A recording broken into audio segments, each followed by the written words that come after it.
I'm going to tell you about a surgery I performed twice. Not on two different patients. Not a revision surgery. I'm talking about performing the exact same operation, on the same patient, in the same operating room, with the same team, making the same incisions, the same decisions, experiencing the same complications. Twice. The first time, the patient died on my table. The second time, she lived. And I have no rational explanation for what happened between those two surgeries. No explanation for why I got a second chance to save a life I'd already lost. My name is Dr. Marlowe. I was a trauma surgeon for 23 years before I transitioned to internal medicine. And in those 23 years, I performed thousands of surgeries. Some successful, some not. You learn to live with the failures. You learn to carry them. You learn to move forward. But some failures don't let you move forward. Some failures follow you, haunt you, change you. This is the story of one of those failures. And the impossible second chance that came after. Let me take you back to March 15, 2003. St. Catherine's Hospital, Portland, Maine. I was 47 years old, at the peak of my surgical career. I was good at what I did. Confident, maybe too confident. It was a Friday night. I was on call for trauma.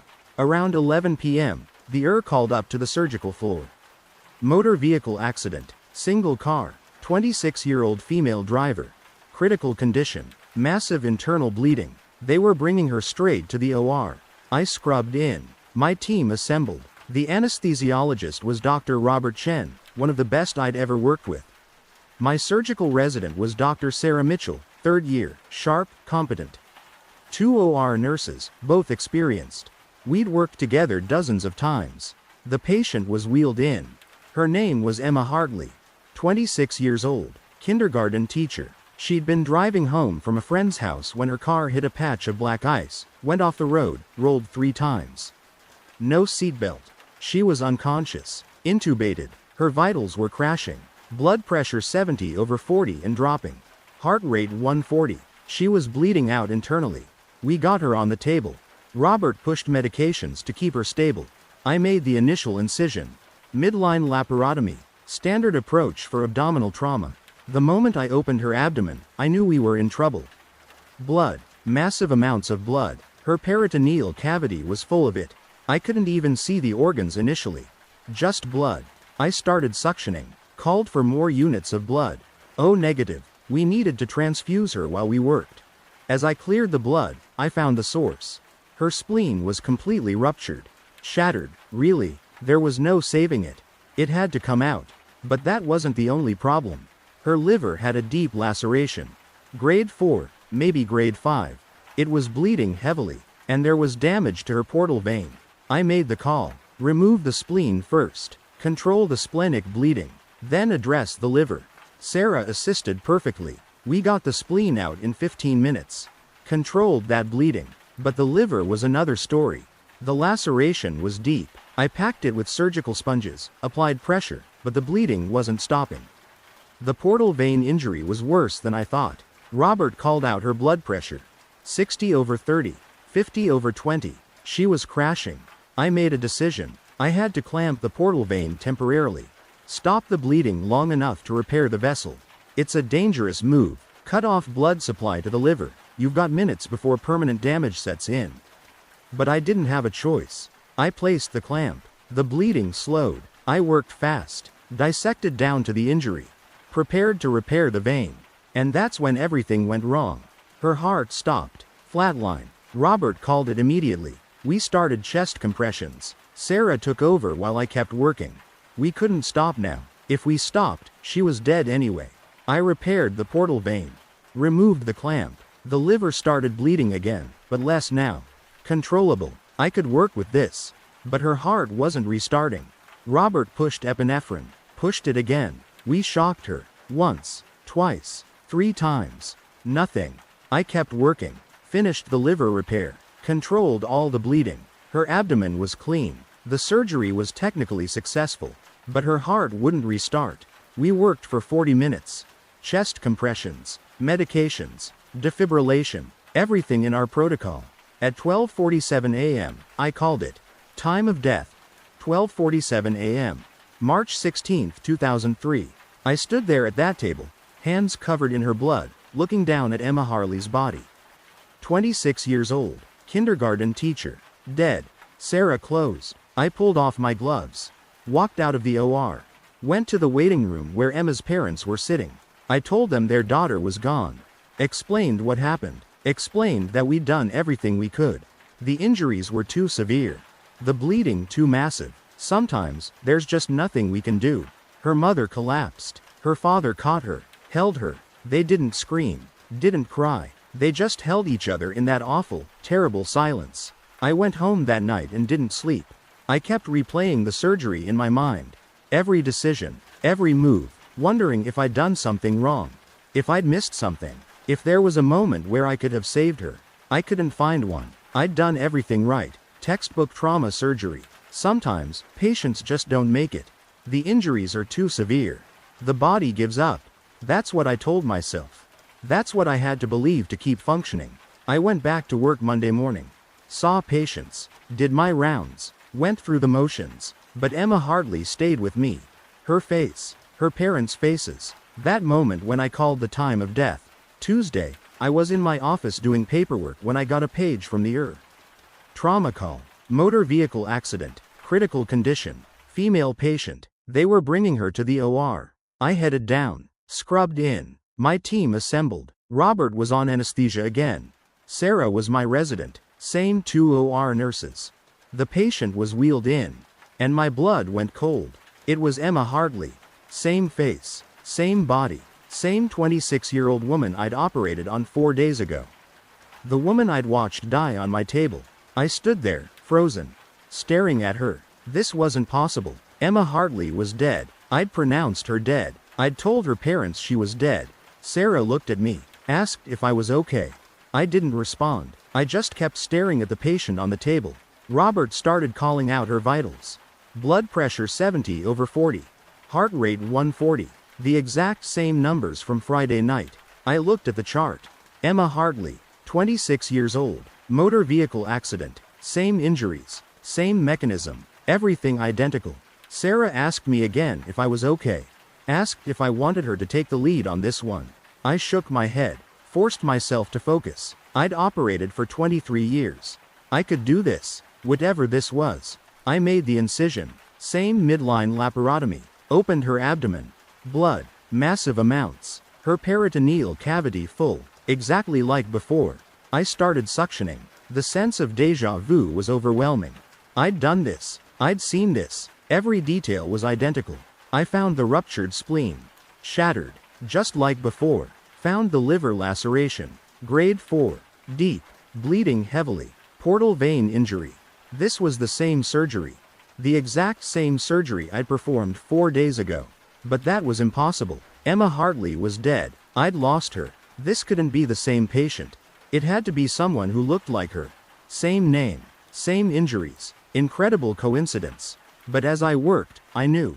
Deep down, in a way I couldn't explain, I knew this was Emma Hartley.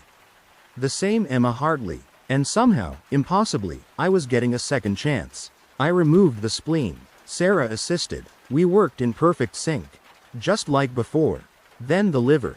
The deep laceration. The portal vein injury. I reached the same decision point. The moment where I'd clamped the portal vein the first time. But this time, I hesitated. This time, I knew what happened next. I knew that if I clamped the portal vein, her heart would stop. I'd seen it. I'd lived through it. So I didn't clamp it. Instead, I tried a different approach. I packed the liver more aggressively. Used more sponges. Applied more direct pressure. Called for an additional surgical instrument I hadn't used the first time. I worked around the portal vein instead of clamping it. It took longer. It was more difficult. But I kept her blood supply intact. Sarah watched me work. I could feel her confusion. This wasn't standard protocol. This wasn't how we usually handled this type of injury. But I kept going. Because I remembered. I remembered her heart stopping. I remembered 40 minutes of failed resuscitation. I remembered calling her time of death at 12:47 a.m. And I wasn't going to let that happen again. I repaired the portal vein without clamping it. It took 20 minutes longer than it should have. But I did it, and her heart kept beating. Robert called out her vitals.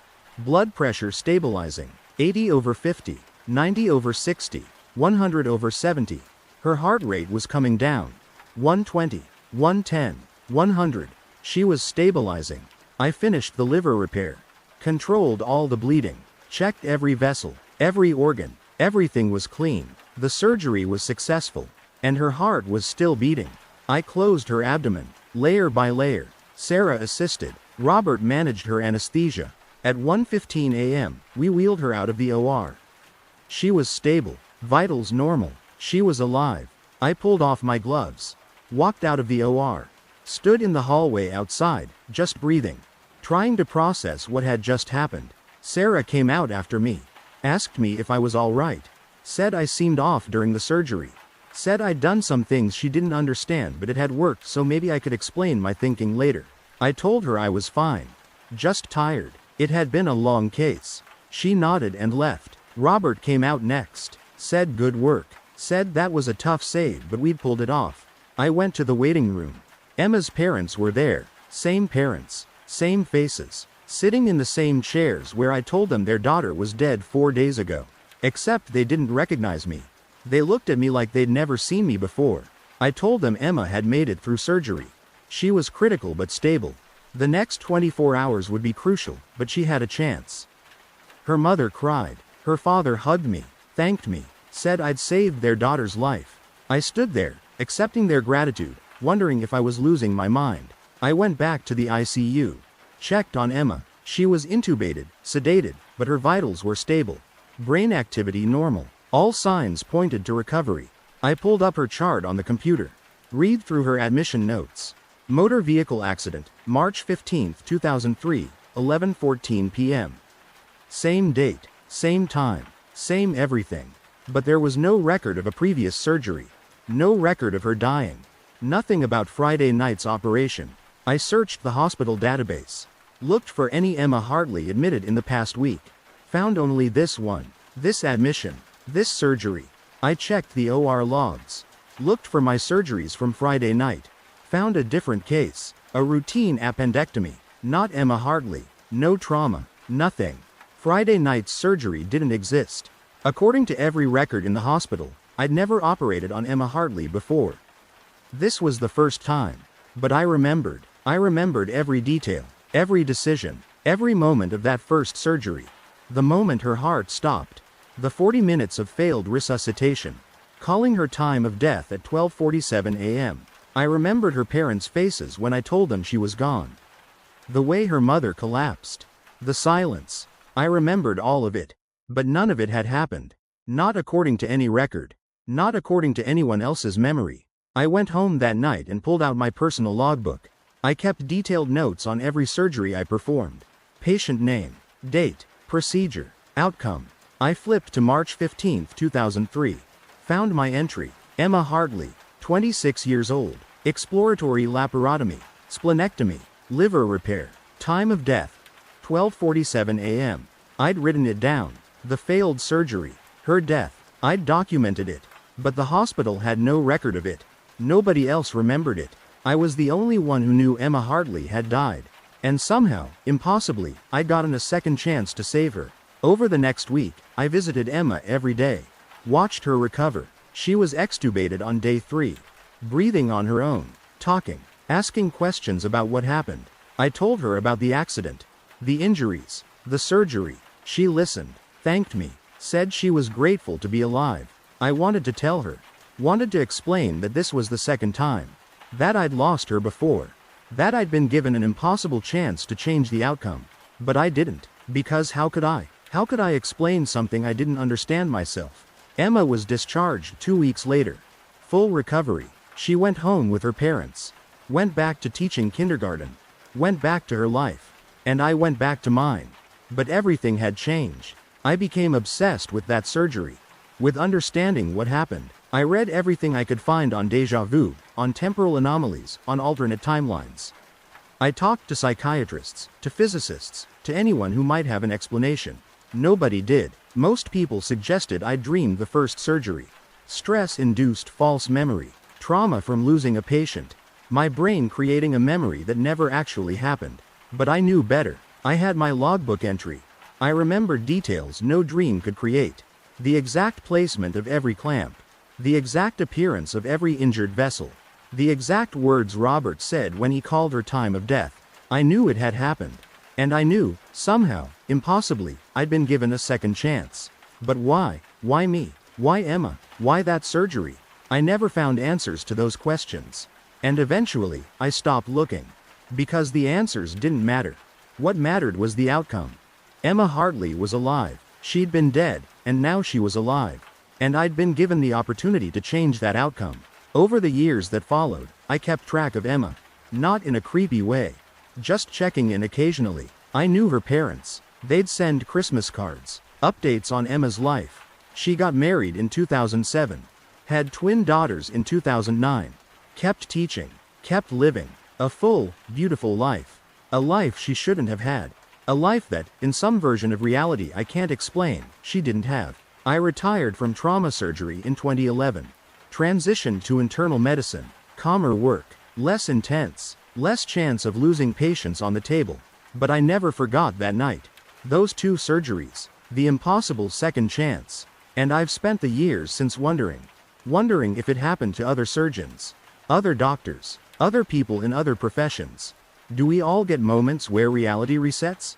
Where we're given a second chance to change an outcome we've already experienced? Or was it just me? Just that one night? Just Emma Hartley? I don't know. I'll never know. But I've developed a theory. It's not scientific. Can't be proven. But it's what makes sense to me.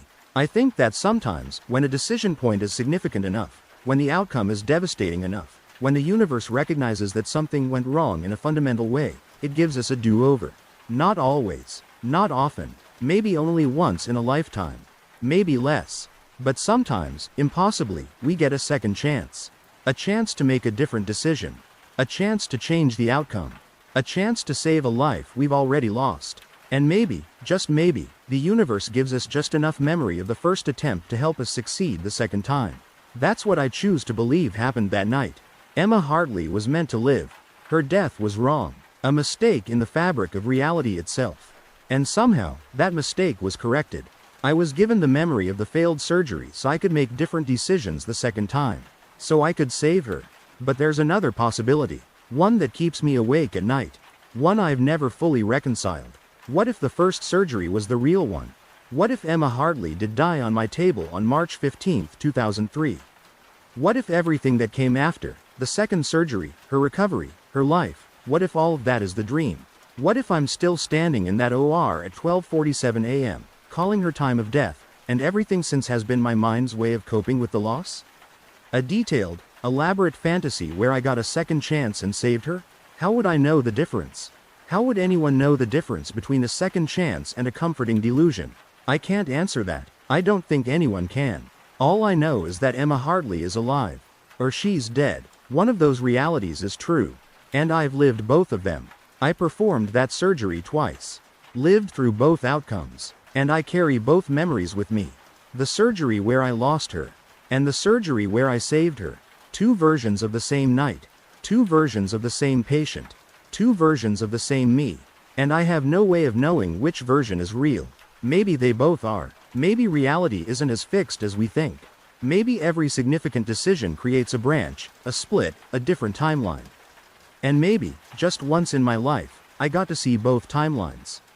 Live through both. Experience both outcomes. Or maybe I'm just a retired surgeon with a guilt complex and an overactive imagination, telling myself stories to deal with the patients I couldn't save. I don't know which explanation is true. And at this point, it doesn't matter. What matters is this. I remember both surgeries. I remember losing Emma Hartley. And I remember saving her. And if you're a surgeon watching this, if you're a doctor, if you're anyone who makes life and death decisions, I want you to know something. Sometimes you'll make the wrong call. Sometimes you'll lose the patient. Sometimes you'll do everything right and they'll die anyway. And you'll carry that. You'll remember it. You'll replay it in your mind at night, wondering if you could have done something different. But here's what I learned from that impossible night. Sometimes, in ways we can't understand, we get second chances. Maybe not literally. Maybe not the way I did. But in some form, in some way, we get opportunities to apply the lessons we learned from our failures. We get another patient with similar injuries. Another case that echoes the one we lost. And we remember. We remember what went wrong before. And we make different decisions. That's the real second chance. Not time travel, not alternate realities, but experience, learning, growth, carrying the memory of our failures forward so we can succeed next time. That's what makes us better doctors, better surgeons, better people. We learn from the patients we lose. And we use those lessons to save the next one. Maybe that's all that happened to me. Maybe there was no supernatural second chance. Maybe I just experienced a severe stress response after losing Emma, and when I had another similar case later, my brain conflated the two memories, made me feel like I was operating on the same patient twice. Maybe that's the rational explanation. But rational explanations don't account for my logbook entry. Don't account for the precise details I remember. Don't account for the fact that I knew, with absolute certainty, what would happen if I clamped that portal vein. So I'm left with the impossible truth. I performed that surgery twice. Lost the patient once. Saved her the second time. And Emma Hartley, if she's really alive out there, if that second surgery was real, has no idea. No idea that she died. No idea that she was given a second chance at life. No idea that somewhere, in some version of reality, she never made it off that operating table. But I know, I carry both memories, both outcomes, both versions of that night, and I'll carry them for the rest of my life. If you've experienced something similar, if you've had moments where reality seemed to stutter, where you felt like you'd lived through something twice, you're not alone.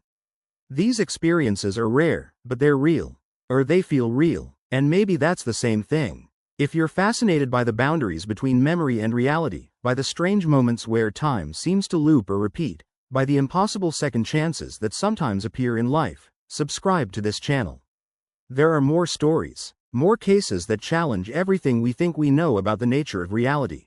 Hit that like button if this story made you question what's real. Leave a comment if you've experienced something similar, if you've had moments of impossible déjà vu, if you've ever felt like you lived through something twice. Share this video with anyone who appreciates medical mysteries, who thinks about the nature of time and memory, who wonders if we're living in the only version of reality or if there are others running parallel to ours. Until next time, this is Dr. Marlowe.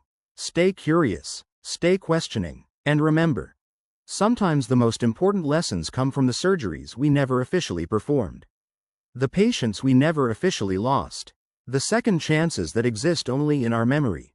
Thank you for watching. And remember, in medicine, as in life, sometimes we get to do it over. Sometimes we get to save the patient we already lost. And sometimes, the most important thing is simply remembering both versions. Both outcomes. Both realities. Because they're both real. In some way that matters. They're both real.